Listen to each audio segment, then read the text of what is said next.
Hey, welcome to Stetzer Church Leaders Podcast, where we're helping Christian leaders navigate and lead the cultural issues of our day. I'm Ed Stetzer, editor-in-chief of Outreach Magazine and the executive director of the Wheaton College Billy Graham Center. We're excited to have today with us Dr. Francis Collins. Dr. Collins is an evangelical Christian, well-known in the Christian community, was appointed the 16th director of the National Institutes of Health by President Obama, confirmed by the Senate. 2017, President Trump asked him to continue, and again, the same in 2021, President Joe Biden. He's the only presidentially appointed NIH director to serve more than one administration. In this role, he actually oversees the work of the largest supporter of biomedical research in the world, spanning the spectrum from basic to clinical research. He's got lots of accomplishments, right? He's actually a physician geneticist, noted for his landmark discoveries of disease genes and his leadership in the International Human Genome Project. He's a very committed Christian. We've had him on before. Remember, we've merged. And if you're listening to the Stetzer Leadership Podcast, you need to head over to the Stetzer Church Leaders Podcast and subscribe there. We've merged those together. But in the old notes, we'll link to it in the new show notes as well. You'll actually hear our first conversation with Dr. Collins. But before we hear from Dr. Collins, I want to remind you about the Amplify Outreach Conference coming October 19th and 20th. Amplify Outreach is designed for pastors and Christians passionate about entering the real issues of our day, helping people discover authentic faith in Christ. So be sure to learn more about the conference at amplifyoutreach.com. Let me also mention to you that September 19th is Back to Church Sunday. I'm going to ask Dr. Collins about that, but I also would say that in different places, people will engage in Back to Church Sunday in different ways. Again, I want to encourage you to, in the show notes, you'll see a link for Back to Church Sunday as well. Let's jump into our conversation with Dr. Collins. Thank you again to Dr. Collins for joining us. This is actually, well, the second time you've been with us having these conversations, and in the course of those conversations, one of the questions that we had that I want to start off with was, this wasn't the first question last time, but you were gathering for worship online. You're a follower of Jesus. You shared a little bit of your testimony last time. People can see that. But have you gone back to in-person gatherings at church? And if not, what's your thought of a timeline for something like that? That's what a lot of church leaders, and we're the Church Leaders Podcast, that's what a lot of people are wondering. Well, Ed, it's great, nice to be with you again. And yeah, I understand a lot of people wondering what is the right thing to do now. Unfortunately, this Delta variant, which took over the viral population in the United States at really remarkable speed, starting back in June, and is now 99% of the viral isolates that we're getting in every state of the country, has made everything complicated and unfortunately has resulted in this big surge of new cases, now 150, 160,000 a day, things we haven't seen since back at the beginning of this year and hoped we wouldn't see again. So that really does change things. On top of that, we do have evidence that people who've been vaccinated can also still get infected. They don't get very sick, and oftentimes they don't get sick at all, but they're capable of having the virus in their nose and throat and then spreading it to others, which is why CDC's made this recommendation now that if you're indoors, even if you're vaccinated, you should be wearing a mask because you might be the unwitting spreader of this virus to people nearby. All of that says that gatherings indoors are now riskier than they were before Delta came along, and especially if you have unvaccinated people in the group, they're really at high risk. This is such a contagious virus. This pandemic has really turned into one that has the greatest risks attached to those 80 million people who aren't vaccinated yet. And we have to really think about how to keep them safe while at the same time urging them to go ahead and take care of this kind of protection. So I fear the recommendations which CDC has, which are out there, that is, avoid indoor gatherings if you can, but if you must, try to keep physical distance and have everybody wearing masks. That is the safest way. So to answer your first question, no, I am not back to in-person worship, and I really miss that. I'm still doing this online. I'm also a member of a men's book club, which is mostly a Bible club, and we're still meeting online. We'll meet tonight.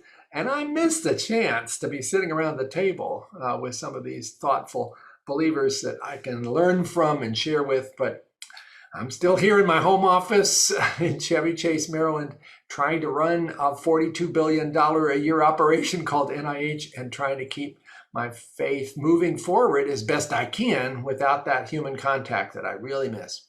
Yeah. Is your church meeting, or are they still just completely online? They're online. Yeah, yeah.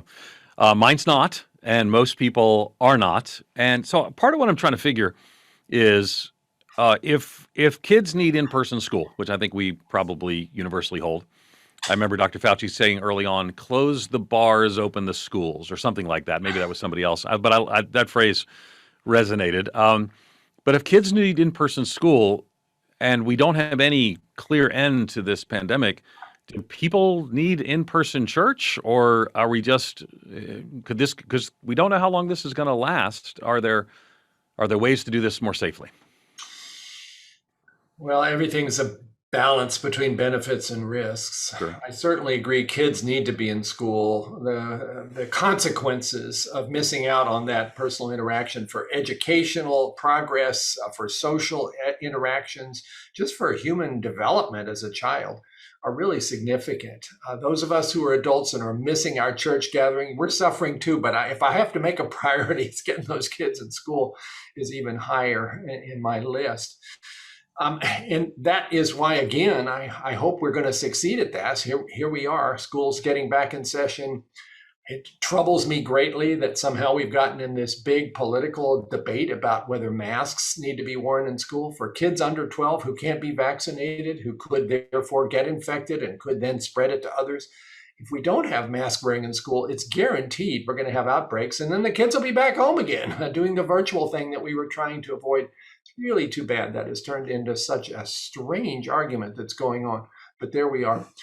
And in terms of what churches can do, again, I think in special circumstances, especially if your church can meet outside, well, take advantage of that because we know it's safer. Otherwise, if there is an absolutely critical need, keep that physical distance and insist that everybody wear masks. And on top of that, I guess I want to exhort pastors once again to try to use your credibility with your flock to put forward the public health measures that we know can work. And that includes, if you're not already vaccinated, do so. This is an answer to prayer and seems to me ought to be embraced by believers. And yet there's still a great deal of resistance, unfortunate mixing of scientific information with conspiracies and sometimes politics. And it's not a good mix.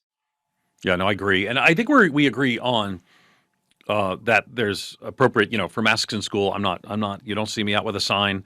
Vaccinated. You don't see me concerned about encouraging others to get vaccinated, though that's been kind of a significant blowback that I received. I encourage pastors to encourage others to get vaccinated. I think this is the Yes. kind of thing. I wrote an article about this and talked about Jonathan Edwards and his own journey and others.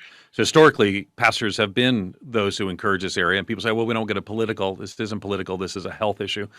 What I'm not sure I'm on the same place as the esteemed Dr. Francis Collins is if kids need in-person school and we can take appropriate mitigations, why don't we also say that we need in-person church? And again, so why? I mean, why? I mean, you've been a Christian a long time. I don't have to quote the verses to you, but people want me to quote the verses to you. But you know the verses. Church is not just about electrons and avatars. It's about feet and faces. If we can have kids sitting in desks and follow mitigations, can we do that in church? We can do it. And again, the question is, what's the risk and how Yeah. strongly do we feel that that risk is worth taking? Fair. If Christ's strongest recommendation to us, love the Lord your God with all your heart, all your soul, and all your mind, we're supposed to use our mind about this. And of course, the next commandment, love your neighbor as yourself. This is a love your neighbor circumstance, because if you are gathering in person in a church, even being careful about it, there may be somebody sitting there who's got an immune deficiency. Maybe they know it, maybe they don't. And then that individual, despite thinking they were protected, turns out to get COVID, ends up in the ICU, and maybe loses their life.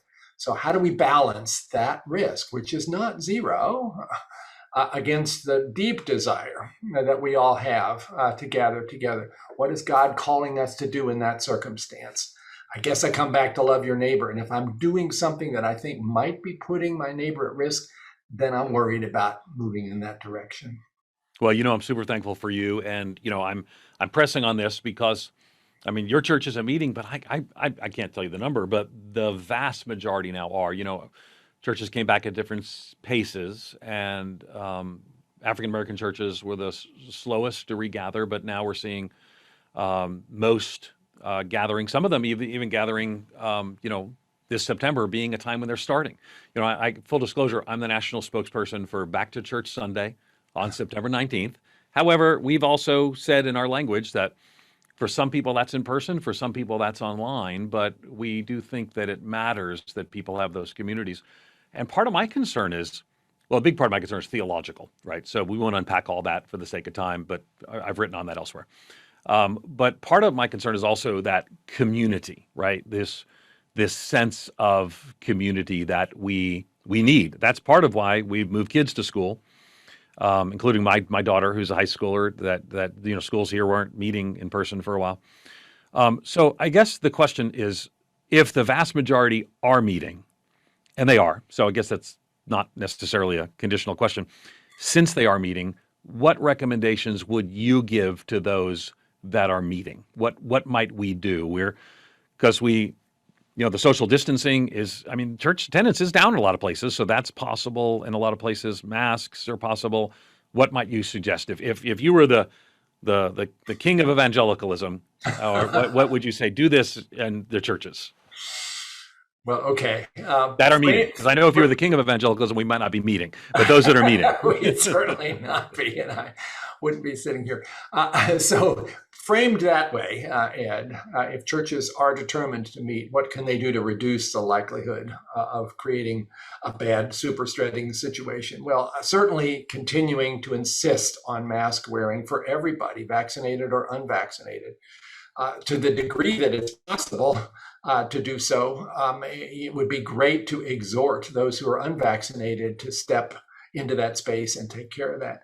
And then there is the physical distancing, trying to maintain that 6-foot distance, which may mean marking off areas in the pews to make it clear that that is expected. Although families who are, of course, arriving together and have been unmasked around each other all day need not be separated, but others should.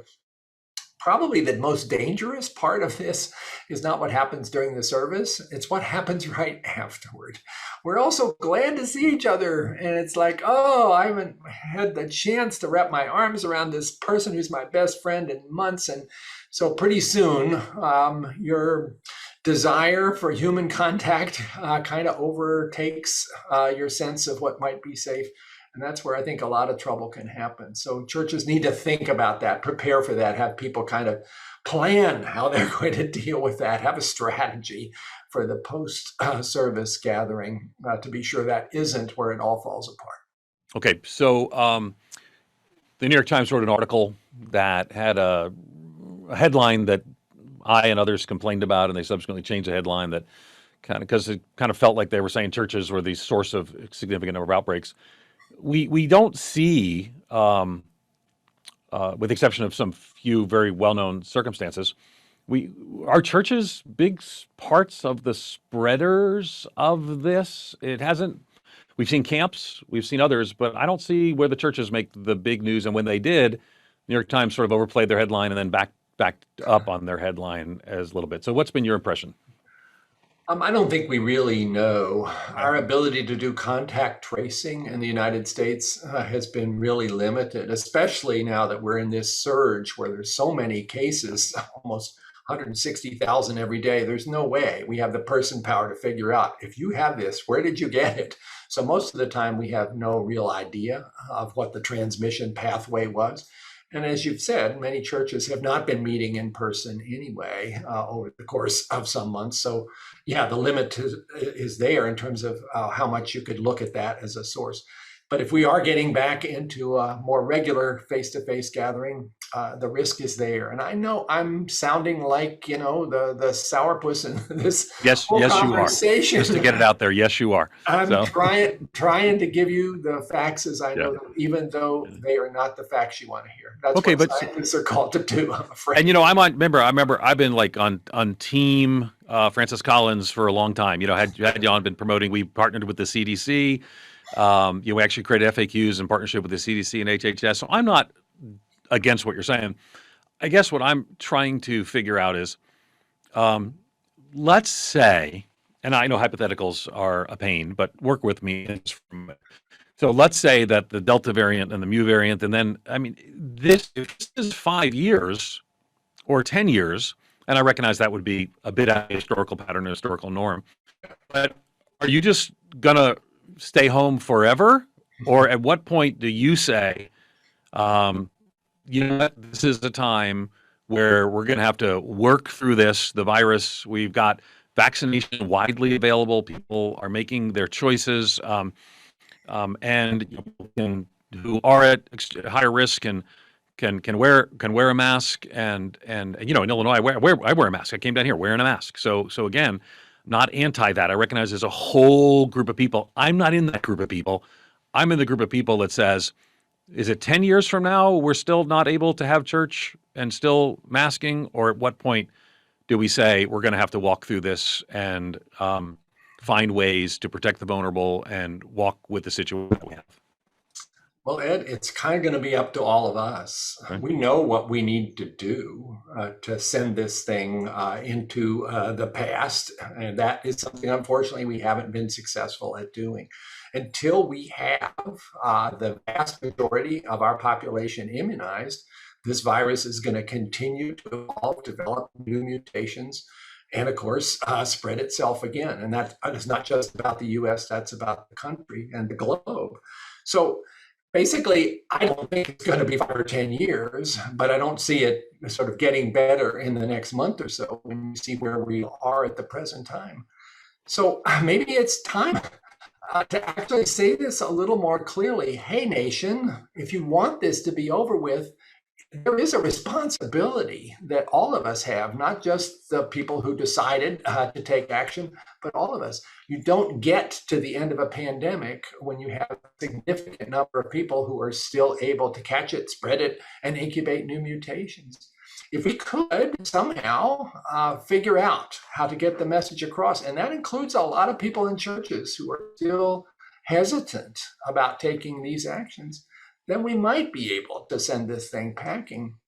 But, Ed, I didn't dream we'd be having this conversation in September of 2021. There's no reason we should be here.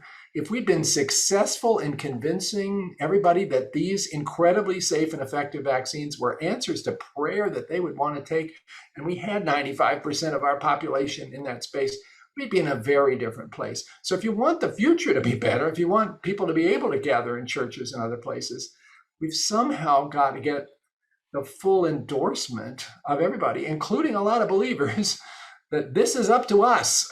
This is not one of those where you stand back and let somebody else take care of it. Yeah. So remember that I've been tooting that horn with you. So I'm not yelling at you, Ed. I don't feel yelled at. I don't feel yelled at. Some people who are listening, maybe who aren't quite there No, yet. I don't feel yelled at. I'm saying that maybe because I'm pushing a little bit. So because I agree with you on all of those things, and I've tried to encourage. I get that pastors are saying that. I don't want to. I don't want to encourage people to get the vaccine. I have just for the. Well, I'm just saying for me. I have. I'm with you. Remember, I'm on the team here. But some pastors say, I don't want to do that. So I just said, well, just go ahead and when you get vaccinated, post a picture and say, so thankful I was able to get vaccinated. So maybe you don't have to say, please get, I did say, I've tweeted, please get vaccinated. My wife says, every time you put that on Facebook, it just blows up into this train wreck. I'm like, people need to see that it is the reasonable view. It is not out of the mainstream. And the fact that people are like lurking around on Twitter and Facebook to blow up about this doesn't mean that we shouldn't speak the truth. So I'm with you. So that's what I'm encouraged to do. I think masking is not a unreasonable ask in the midst of a global pandemic. But I want to come back. Dr. Fauci, who works for you, so I need you to call him, get him on the phone right now. He talked about maybe by next spring. So on what basis is that? I mean, we saw the Delta numbers in the UK and other places, and then we see this very strange thing in Israel going on. So on what basis is anyone talking about next spring? Because my concern is that's just wave after wave. Well, none of us have a crystal ball. And if anybody claimed they did and tried to use it a year ago, they never would have predicted where we are now. So let's be clear. The virus is changing. And our response to it is unpredictable. You put those two things together, and anybody who tries to tell you what's going to happen beyond a couple of weeks from now is probably using models that have all kinds of assumptions that aren't necessarily going to turn out to be right. Let me put on my optimistic hat a minute. One thing we are learning. I need you to do that. I need you to live with that optimistic hat. Go ahead. So you mentioned Israel. They're a month or two ahead of us, both in terms of their observations about Delta, because it got there really quick, and their observations about the effectiveness of the vaccine. What they have learned is that the vaccine does wane in its effectiveness over months, which is why we are now here in the US seriously looking at the possibility of boosters for everyone, already recommending them for immunocompromised people. But now the latest data from Israel looks actually quite exciting. That when you see what happens with boosters, which they started administering on July 30th, you drop the rate of infection tenfold, 12 days after that booster. You drop the rate of hospitalization, which was fortunately pretty low, but drop it very, very far down, at least tenfold. There are immunologists who will say, well, that's really the way you get the immune system to recognize that it has a long-term threat. And you give a couple of doses acutely, and then you give another one 6 months later, and then you're really primed. If that's right, and if we can mount the booster project in the United States, we may find ourselves in a much better place for people really to be safe. If you're then fully vaccinated, including the booster, your likelihood of getting infected and spreading it to other people goes way down. Your likelihood of getting seriously ill goes extremely far down. And then you have a circumstance where, at least for the vaccinated people, life could start to look a lot like normal. It doesn't help the unvaccinated people, but hopefully if they will begin to understand why you don't want to be in that group, when there is now a hope of something that really looks like the protection we've been waiting for. That's my optimistic view, but that I like your optimistic view. All kinds of unpredictables. I'm going to take out all of your unpredictable comments and just say this is what Dr. Collins said is going to happen. So this is how we do it on the Stetzer Church Leaders podcast. Oh yeah, I was afraid of that. I'm kidding. No, I got you. I got your back. And it's been costly to have your back, might I add. Let's come back to talk about.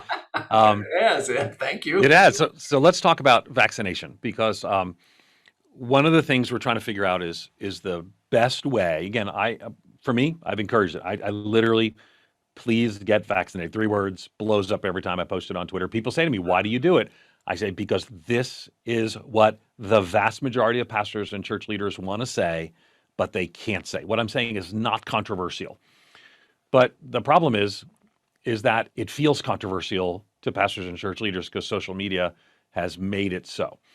Even though, I mean, again, this is President Trump spoke to, I think it was in Cullman, Alabama, and told people to please get vaccinated, and they booed him.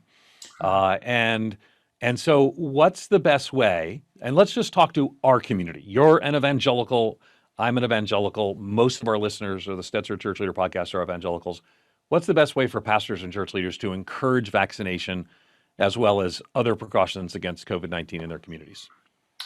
Well, first, I guess I'm increasingly needing to remember it's better to listen than to lecture. So to provide an opportunity for people who are troubled about the safety or the efficacy of vaccines to express their concerns, find out what that's based on, because there's a lot of things on that list, almost all of which one can actually deal with and provide evidence that the information that you may have heard is simply not based on fact. So yeah, start with that. Let's really hear what the concerns are, and then one by one, let's try to address them. And let's remind ourselves as evangelical Christians, we're about truth. We're not about distortions. We're not about conspiracies. We're not about lies. The truth will set us free and lies will imprison us. And so we ought to be, as first steps here in trying to decide about whether the vaccine is meant for us or not, to say, what's the truth of the matter? It's not hard to find the truth. There's lots of resources out there. Go to Curtis Chang's wonderful videos about Christians and vaccines. Oh, heck, listen to podcasts from people like me talking to people like Walter Kim or you, Ed, or Rick Warren or Franklin Graham, kind of walking through what is the evidence and why would faithful Christians want to see this, not as a threat, but as an answer to prayer, a God-given gift that is going to save lives. Just hit that reset button on all the negative inputs that people have had and try to replace it with the truth. If we could start there, I think we'd get a long way. I mean, all those people who write you really strongly worded messages on Facebook after you say, please get vaccinated, those are people of faith. Where does that come from, that reaction? What have they been told that turns out to be wrong? And let me say, I have all kinds of sympathy with people who have been brought into this place of fear and misunderstanding by incoming information. I don't have sympathy for the people who are spreading that mis and disinformation when they know it's not true. How could we as believers ever justify that? Yeah. Um, so let's talk about right now, big conversation about religious exemptions. And a lot of us are getting asked for giving religious exemptions to the COVID-19 vaccine, which they're not asking for religious exemptions to some of the other vaccines, but it seems that suddenly this has become the thing. So I probably need to get there through a path though, because we've talked before about the source and the process to develop these vaccines, and some Christians, some people in our Catholic friends and others, have had concerns about aborted fetal cell lines being used in one and then used in testing in the others. So getting us to ultimately how we deal with the exemption question, a lot of the exemption question is around those stem cell lines. Can you just remind us, I know you've answered this 1,000 times, but pastors and church leaders get this question regularly. So what is the relationship of abortion, not just now, but in the past, related to these vaccines? Yeah, there is a lot of misinformation out there and serious concerns. I totally get this. So there are fetal cell lines derived in the 1970s, a couple of them, from legal terminations in Scandinavia, where cell lines were derived that have been growing in the laboratory ever since from fetal tissues. They turn out to be cell lines that the biotechnology and pharmaceutical industry use just to generate all kinds of products that require a cell to grow it in. That is the way in which the J&J vaccine is currently prepared, growing in one of those cell lines. Again, one that has been in laboratories for almost 50 years. The Catholic Church has looked at this. They're not crazy about that, to be sure, but they have indicated that if this is going to be potentially life-saving, it's acceptable for a Catholic to take that vaccine. The other vaccines, the Pfizer and the Moderna, seem even further removed from this concern because they are not prepared in fetal cell lines. They are mRNA vaccines that are synthesized sort of as a chemical reaction in a test tube, if you will. There is a way in which, if you want to be sure the vaccine is going to work the way it's supposed to, they test the vaccine against those cell lines or one of those cell lines in a lab experiment just to be sure everything went right. But it's not grown in the cell line. So if you're thinking about, is there something in that syringe that is directly involved in a pregnancy termination? There is not. And certainly, let me be clear, there is no current use of abortion material in preparing any of these vaccines, because I think that's gotten a little muddy out there. And some people think that's part of the process of making these vaccines. Not true at all. It is. I think if people have a moral concern about J&J, you would direct them to Moderna, Pfizer, or hopefully others coming down the line as well. Absolutely. Absolutely. And I think they can feel pretty comfortable in that circumstance. And again, the Catholic Church, which is quite concerned about these issues, has a very official Vatican position that any of these vaccines are acceptable for Catholics, although the mRNA vaccines are preferable. So as a Christian and a scientist, do you think there's any basis for a Christian, or what would be the basis, if so, to claim a religious exemption from vaccines? I have trouble seeing what it would be. I guess I'd like to hear somebody articulate that, but right from what I know as a scientist and a Christian, I can't see how that fits together in some sort of rational argument. Okay, my colleague here at Wheaton, she's a professor of applied health sciences, Dr. Allison Rourke. She observed that a lot of the conflict over how to respond to the pandemic comes from what she called competing visions of what is good and healthy for individuals and communities. So again, as a evangelical Christian and a scientist, how do you think about health? How can we as Christians be, her words, our sisters and brothers keeper during this pandemic when it comes to all areas of health, physical, mental, emotional, and spiritual? How does that work? Well, believe me, that's something that I think about a lot as a physician and somebody who's tried to use the God-given tools of science to try to provide prevention of terrible diseases and then better treatment of them if they occur. It does seem to me that if you look at the life of Jesus, about which I wish we knew more, but what we do know, a lot of it seemed to have been spent in healing.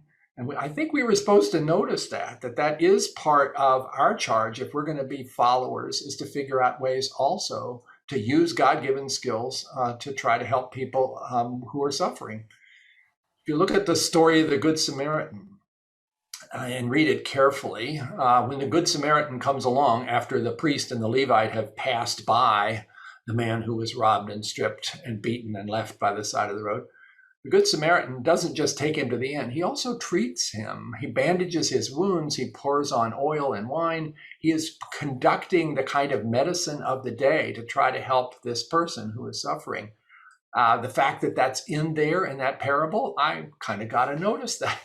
So I do think God calls all of us to do what we can to try to optimize the health of ourselves and our neighbors as part of this requirement that we have to love each other. And that God blesses that. I think God blesses the advances in medicine by making it possible through the tools of science for us to make discoveries that God knew all along, but we get the opportunity to do in a laboratory, which then can also be like a cathedral, if you want to think about it that way. So I think it all fits together beautifully well. And I think missionary doctors over many centuries would agree. Yeah, I think it has been a connection between Christians and these health issues in the past. So all right, so we talked about information. We both agree that there's been a misinformation challenge. So what can church leaders do to guide their congregations towards accurate information and steer them away from misinformation? We've partnered with you and the CDC with coronavirusinthechurch.com. You mentioned those videos and other places, but there just seems to be people, they're just not believing it. And I think part of it is, to be blunt, some of the early information about, all right, don't wear masks, but we really should have wore masks. And so I think we're not all of that, but we're still reaping the harvest of changing messaging, some of which changed because the science changed, some of which changed because the science didn't change. So how do we steer them to right information? Well, I'm glad you brought up the sort of changing in the recommendations. I would say the vast majority of changes have happened because we learned more about this virus, and we're going to learn more again. And Yeah. so don't be surprised if the recommendations change again in the future, because that will be what we then believe is the right thing to do. If you were investing in the stock market and somebody told you to buy this week and to sell next week, would you say, oh, you're just flip-flopping? No, they're responding to a change in the information, the evidence about the time. We have to do that in science too. So please reassure people about that the changes and recommendations are not capricious. They're not trying to push you around, trying to give the best advice we can with the evidence that we've got. So yeah, where should people look? I mentioned those videos of Curtis Chang. I would certainly also suggest, although it's not a church site, something called getvaccineanswers.org, or go to a website called We Can Do This, which also has a lot of well-phrased, accessible, evidence-based answers to the questions that people commonly ask. But things like what we're doing right now, Ed, and trying to get information to pastors who are in a remarkably important place right now to try to help us get through this and to give them the information and the courage to take on something that's in many churches not a pleasant experience if they're going to go down the road of talking about this. But isn't that what we're all called to at a time where we're losing 1,500 people a day, many of whom didn't need to die because they didn't have the right information, they didn't get vaccinated, and now it's over for them. This is a terrible tragedy, and even taking some risks in terms of sharing the information, becoming ambassadors for the truth, seems like something we should all be doing. And historically, Christian pastors did see that as their role, and it was costly then. I mean, so, houses were firebombed, back, a couple centuries ago. And so this is always a controversial issue. I would say that part of the challenge right now is that a lot of people are suspicious of a lot of the apparatus that you oversee. You oversee different roles that are ultimately there. Some of that comes from what I briefly mentioned is the changing guidance on masks, which I think, was a mistake. I think the former Attorney General talked about how they shouldn't have done that way. But also, too, it's the question of, and I got to tell you, for me, I tell people, believe the CDC. And then I see people from the CDC go on and change language about mothers to pregnant persons and things of that sort. So it's hard for me. It's becoming increasingly hard for me in the last few months as one who wants to be your champion when the apparatus that is under NIH and all the health stuff seems to have been caught up in some of the currents of the day.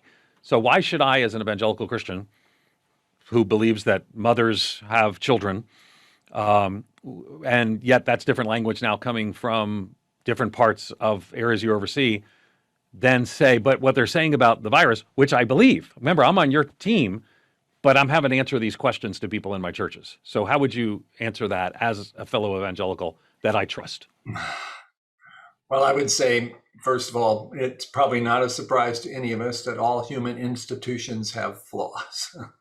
And that certainly applies to government institutions and to churches as well. They're created by human beings. We have this incredible wisdom that is poured into rusty vessels, and it doesn't always come out quite the way you would like. And so be a little bit accepting of the fact that institutions are always going to have these flaws. But then try to look past that. And again, let's come back to this issue about what is the truth.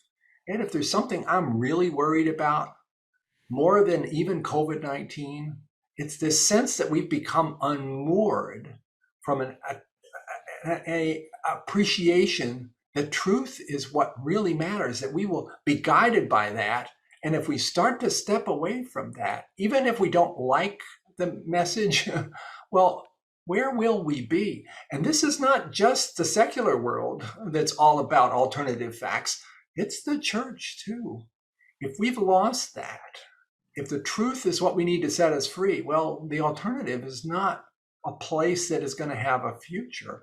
So yeah, okay, go ahead and be frustrated about institutions that don't say things quite the way you want. I hear you. But ask, what's the truth here? And where are you most likely to find it? And I would say you're going to find a lot more truth in the CDC website than on Facebook. No, I agree with that. I would be remiss, and people will yell at me if I didn't say, I think also the truth is that mothers are the people who are pregnant and have children. And so it's hard hearing from you, who I know, and I know, I know your journey. I know you love the Lord. That's kind of a hard message. I want to say to you, yes. Can you address that in some of your areas that you oversee as well? Because that's true too. We got to follow the science in multiple places. But again, remember, I'm on Francis Collins' team. I'm trying to answer people who I say, listen, you got to go to the CDC website, believe the truth. And they say, you mean the same CDC website that can't say that mothers are pregnant.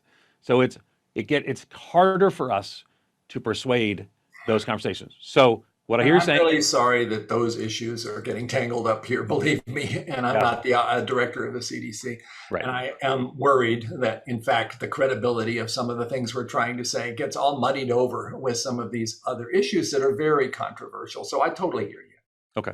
So we only got a few minutes left. And I share your desire for people to take appropriate mitigations, share desire for people to get vaccinated. And I think it is working. The vast majority of people pastors and church leaders, I think, want to encourage people to do this, but they're just not sure how. Are you saying just get up and say, knowing that people are going to leave your church over this, that just get vaccinated? Or is there a persuasion process here? Is there an exhortation process here that we can use? What would be your advice to encourage people? Well, I think people respond to stories. And I think we probably haven't done a very good job of that. I'm talking to myself here. That we quote statistics. We say, okay, 99% of the people who died from COVID last week were unvaccinated. Shouldn't that get your attention? And it maybe just causes people to tighten up. Why are we not telling the human stories, the heartbreaking ones, or the stories of triumph of people who escaped this because they did the right thing? There's plenty of those out there. The father who's sending his final text to his wife from the ICU, about to die of COVID, who recognizes that his children are going to be without a dad and wants her to be sure to tell everybody out there that they should do what he didn't do, which is to take care of himself and get vaccinated. Those stories, I think, touch people's hearts. And pastors are really good at telling stories.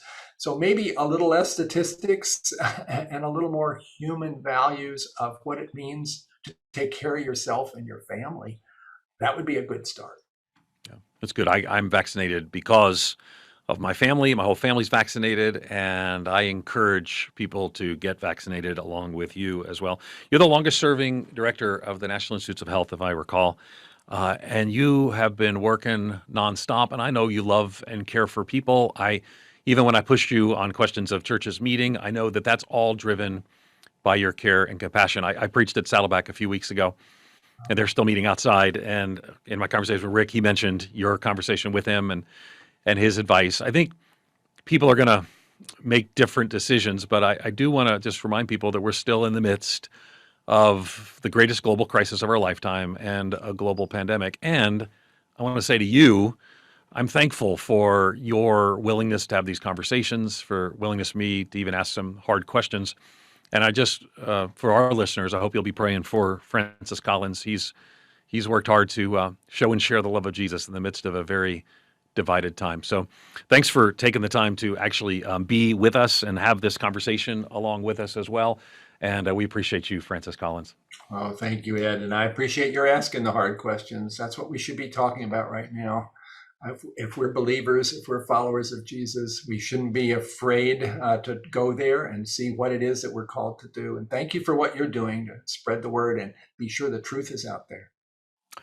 Thanks again for listening to Stetzer Church Leaders Podcast. You can find more interviews, the show notes for this as well, where we'll link to some of the articles that I mentioned, as well as lots of other great content for ministry leaders at ChurchLeaders.com/podcast. And don't forget to check out Amplify Outreach Conference at amplifyoutreach.com. If you found our conversation today helpful, we'd love for you to take a few minutes to leave us a review on iTunes. That'll help other ministry leaders find us, benefit from this content, lots of other content as well. You can find this podcast, as well as other great faith-based podcasts, on the Faith Play app, which is available for both Apple and Android. Hey, thanks for listening.